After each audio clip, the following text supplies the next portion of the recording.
ಧರ್ಮಾಧಿಕಾರ ಅವ್ರು ಹೇಳಿದರೆ ಅದು ಅವರು ಅಪಕಾರ ಮಾಡ್ತಾರೆ.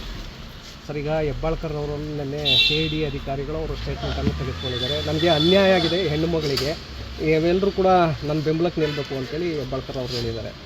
ಅದು ಸ್ವಾಭಾವಿಕವಾಗಿ ಒಬ್ಬ ಹೆಣ್ಮಗಳಿಗೆ ಕೆಟ್ಟ ಪದಗಳನ್ನ ಬಳಸುವಂಥದ್ದು ಅದು CT ರವಿಯವ್ರಿಗೆ ಶೋಭೆ ತರುವಂಥದ್ದು ತನಿಖೆ ನಡೀತಾ ಇದೆ. ತನಿಖೆಯಲ್ಲಿ ಎಲ್ಲವೂ ಸತ್ಯಾಸತ್ಯ ಹೊರಗೆ ಬರ್ತದೆ. ಪಕ್ಷ ಸರಿಯಾಗಿ ನಿಲ್ತಾ ಇಲ್ಲ ಅಂತೇಳಿ ಸರ್ ಬೆಂಬಲ ಹಾಗೆಂತಲ್ಲ ಪ್ರಶ್ನೆ. ಪಕ್ಷ ಎಲ್ಲನೂ ಅಲ್ಲಿ ಬೆಳಗಾಮಲ್ಲಿ ಎಲ್ಲರೂ ಪ್ರೊಟೆಸ್ಟ್ ಮಾಡಿದ್ದಾರೆ, ಎಲ್ಲರೂ ಕೂಡ ಮಾಡಿದ್ದಾರೆ. ನಾನು ಒಳಗೊಂಡು ಎಲ್ಲರೂ ಸ್ಟೇಟ್ಮೆಂಟ್ಸ್ ಕೊಟ್ಟಿದ್ದಾರೆ. ಹಾಗೇನಿಲ್ಲ, ಅದು ತನಿಖೆ ಇದರಲ್ಲಿದ್ದರಿಂದ ಜಾಸ್ತಿ ಮಾತಾಡ್ತಾ ಇರಲಿ ಜನ. ತನಿಖೆ ಗೊತ್ತಾಗುತ್ತೆ ಸತ್ಯಾಸತ್ಯ. ಸತೀಶ್ ಜಾರಕಿಹೊಳಿ ಅವ್ರ ನಿವಾಸದಲ್ಲಿ ಮುಖ್ಯಮಂತ್ರಿಗಳು ಕೂಡ ಹೋಗ್ತಾರೆ, ನೋಡಿ ಅವರು ಅಹಿಂದ ಶಾಸಕರ ಸಚಿವರ ತಮ್ಮ ಬೇಡಿಕೆಗಳು ಸಮಸ್ಯೆಗಳ ಬಗ್ಗೆ ಮುಖ್ಯಮಂತ್ರಿಗಳನ್ನ ಒಂದು ಊಟಕ್ಕೆ ಕರೆದಿದ್ದಾರೆ. ಊಟಕ್ಕೆ ಹೋಗೋ ತಪ್ಪಲ್ಲ. ಮುಖ್ಯಮಂತ್ರಿಗಳು ನಾಳೆ ಊಟಕ್ಕೆ ಕರೆದ್ರೆ ಇಲ್ಲಿ ಬರ್ತಾರೆ.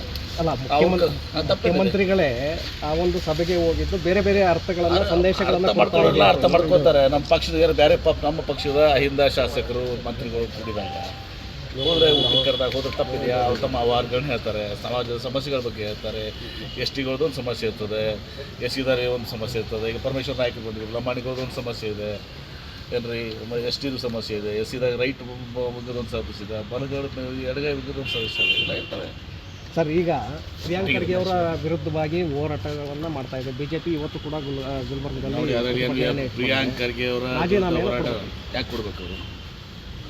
ಇವರು ಅಲ್ಲಿಗೆ ಯಾರೋ ಒಬ್ಬನು ಸುಸೈಡ್ ಮಾಡ್ಕೋತಾನೆ, ಯಾಕೆ ಕಾರಣಕ್ಕೆ ಸುಸೈಡ್ ಮಾಡ್ಕೊಂಡಿದ್ದಾನೆ ಏನು ಅಂಥೇಳಿ ಪ್ರಿಯಾಂಕ್ ಖರ್ಗೆಗೆ ಏನು ಸಂಬಂಧ ಇದೆ ಅಲ್ಲಿ?